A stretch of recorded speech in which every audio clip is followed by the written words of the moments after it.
to it. I sort of self-fund a lot. I got some wonderful donors, but I could always use more, of course, but I'm not asking. If you want to help me out, I've had a lot of people try to teach me how to, get involved in putting the ask out there all the time. Well, I'm not going to, but I'm a little different than Maria. I'm a lot older. I'm probably like twice her age or so. But here's my thing. I make sure that I work hard enough to make an income to service my debt, even though my debt chokes me. And then when I get to a point where something really good happens, where I put together some type of a business deal or I have something good happen, I clear it up the best I can, or I move into a consolidation loan. I do a lot of work with people on consolidation loans. And the common answer that most people give is, yeah, well, what if you can't consolidate? Then you get into having a co-signer. And a lot of people don't believe in co-signing, but I'm going to tell you right now, if I didn't have people that believed in me to trust that I would pay them back or not let them ever make a payment if they agreed to co-sign for me, I would have lost my house. I wouldn't have been able to pay for my medical bills. I would have been just one of those defeated human beings that just has a lot of scars and people look at and go, oh, wow, Steve sure has aged a whole lot. He looks a lot older than he really is. Well, no, I go the opposite way. I want to stay as healthy and look younger than I really am, because I want to face life with, I love life. I love people. And so what I'm saying to you is, Maria, she started a business and she does these seminars and she puts a charge out there. You can't expect everything for free. And in fact, sometimes you need to pay for something so you appreciate it more and you give it more value. Because how many people get good free advice from people like me, maybe, but you don't listen to me because you didn't pay for it? It's like I share my heart with you. I mean, thousands of people that I love have asked me many questions, but they end up maybe not doing what I advised them. But if you go pay $50 or $100 for some knowledge that you need because you're in pain and you want to get out of that pain, then a lot of people go in business from the theory that it's better to have somebody pay something so that they give it a value. And so Maria is available. Look, what do I got to tell you? You've been listening to Maria and I have a candid conversation about how you can face some of these things in life that are important. And we're not telling you to tear up your credit cards. Sometimes you have to do that, of course, because you've got like an addiction to spending that you can't control. You got to stop. Look, I understand what's going on. I got books on the subject. I got curriculum in prisons. I've been doing this for like close to 50 years.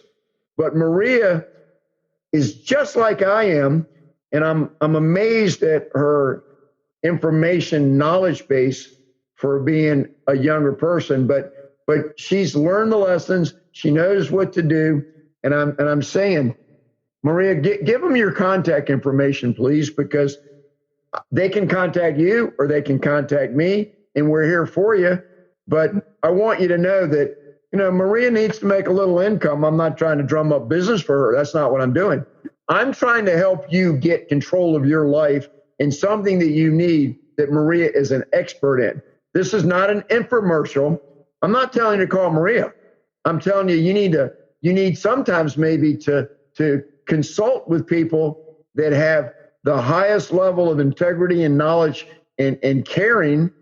And if it's only integrity, well, some people don't have integrity, they're charging for their services. You need somebody that has the knowledge and the caring to help you through your problem.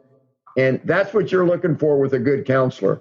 And so I am telling you that Maria wants to help you get your life right. She doesn't want to make money from you. She only wants to make a little bit to help pay her own bills, because she's going to give time to people, and she's got different ways to do it. You can just join her support group. It's not a support group in the terms of like a circle, we're anonymous here. We're going to, this is me. That's not what it is. Her support group is people that can go into resourceful and learn valuable techniques and participate in her webinars or seminars or Facebook Live. So I'm going to stop just for a second here, because I don't want anybody to say, oh, I was listening to Steve's show on credit, then all of a sudden it turned into an infomercial for Maria Chunn. No, I'm giving Maria Chunn the most heartfelt acknowledgement that, Maria, you are beautiful. You got it right. You lead with your heart, and then you let your head get involved also. But you've been through stuff, and you came out of it with an earnest desire to help other people have a better life. And so give everybody your contact information, please. Yeah. So the best way to get a hold of me anytime is through email, and that is connect, CONNECT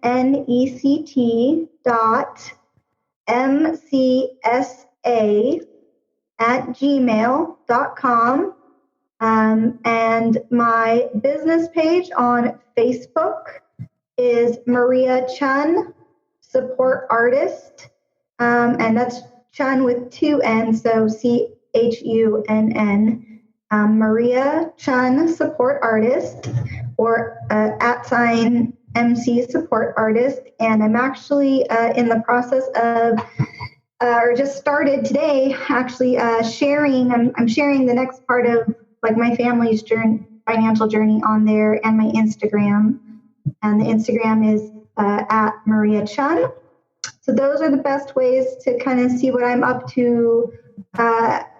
Again, I'm kind of starting a new posting series, just talking about the next steps in our journey. We're working towards getting the down payment for a house. We're kind of doing it step by step. So we're working on the down payment first. We have a goal that we're trying to hit. Once we hit that, then we'll start actually looking for the physical home. And in the meantime, we're thinking of ideas of what that is. And that's always also a good part of your goal setting, is to visualize what you might have the actual goal, but what do you get out of it too? Like, what's the full result? So even if you hit the goal, what does that mean? And the group is facebook.com/groups/resourceful. So full with 2 L's. And I am regularly posting in there. I have a program that's starting, and so there's info on my business page and in the group about that program. And I do my best to give, I don't want to say exclusive content in the group, but more specific content in the group, so that you really feel like, when I'm engaging with you in there, you're getting a little more, and that's free. And that's, I do that to the people. I created the group for people that have a really active interest in learning that material, because I think it's important, not only to make as much as possible accessible, but also to, when you have people that are committed and want to engage, that you give them a little bit more. So those are the places to find me. That's very good. So the thing about Maria, that she's been my guest twice now, and I've said I fully endorse everything she does. But if you've listened to this show today, you realize that the thing about Maria is that I said she's a real person, but she is a living example of what many of us have to go through, and to have her share her journey of what she's facing, which is so similar to what many people are facing. In other words, there's nothing better than a testimonial from somebody that's gone through something. And so Maria is growing and moving her life forward. I mean, think about this. She's telling you that her next big thing in life is she's saving for a house now. So it's almost like, I don't want to get into comedy, but The Truman Show, I think it was an old movie where they watched a person's life unfold all the way through a bubble. Their whole life was just, the whole world it was like a reality TV show that the person didn't know he was being in the movie or the TV show. But no, my point is, Maria wants to share her life experiences with you, and she's doing very well, succeeding in what she's going after. Why? Because she's good. She's a good person. That's what I mean, good. I mean, she's good at what she does, but she's a good person. She's a caring person. And I don't know how many of you in today's world are saying, how come people can't treat each other nicer? How come they can't be more kind, more respectful? Well, Maria's got all that. She's for real. And so anybody can contact me anytime you want. I'll go as far as I can with you in anything that I can do. And then I can help you connect with Maria if you want to connect with Maria. So Maria, is there anything else on what we approached today, managing your credit, that you think we might have left out? I'll say one thing, that credit worthiness was a term I used in the title. Credit worthiness, I'd like to define that real quick. Credit worthiness is how much credit can be extended to you that the lenders and other people are willing to entrust you with. That's all. How much are you worth? It's not what your value is or your net worth as far as I got $1 million. No. Worthiness means how much can we trust you with? That's all it is. And so, they start you off low and you prove yourself. You make all your payments on time. You use it properly. But one of the things that came out of this show tonight, I said tonight, is pre-recorded. I said, not everybody knows that, but what's the difference? You'll hear it Monday morning. It's in my archive. So the point is this: when you have to use credit, you're gonna have to be disciplined, not in just don't buy things you don't need, only buy priorities and things. You can buy whatever you want. That's another lesson that we did in Wealth at Any Wage, is that, hey, if you like chocolate, just cut back on how much you're spending. Like she used an example. You realize you're spending $35 or $40 when you do your budget work, but you really love chocolate, then cut it back to $12 or $15, but don't go completely out. But what I want to tell you right now, and kind of my summary, then Maria, I'll let you give a summary if you don't mind. Just be thinking about what you might want to say here, is this: treating credit as something that's neither good or bad, but just kind of a tool. The discipline that we talk about, I don't know we've ever said it the way I'm going to say it. You don't hear it this way too often. When people say write it down, take a look, you must have a relationship, like Maria said today. You must have a relationship with your money and with your credit. And what that means is you've got to give it time. Relationships don't grow without a commitment of your time. You can't have credit and just act like once a month I'm going to pay a bill. You have got to make sure that you treat your credit with responsibility and give yourself time to always be looking at it. Time to make sure that when your bills are due, you pay them when they need to be done. In other words, you can't just put it in motion and then just act like I don't know what I'm going to do next. You have to have that relationship where you commit some of your time to always staying on top of where you're at with your credit. Be aware. And the number one thing that you've got to do with that time element is always make time to make sure that you have your money in position in your checking account, wherever it is, to make your payments on your credit cards, because you don't want to go, oh, okay, I got to pay credit cards today, and then go in your checking account and go, oh, I don't have enough money to pay all that I need to, and now I'm going to have to just pay a minimum. Well, there you have it, because you didn't give it time to take a look at your own finances.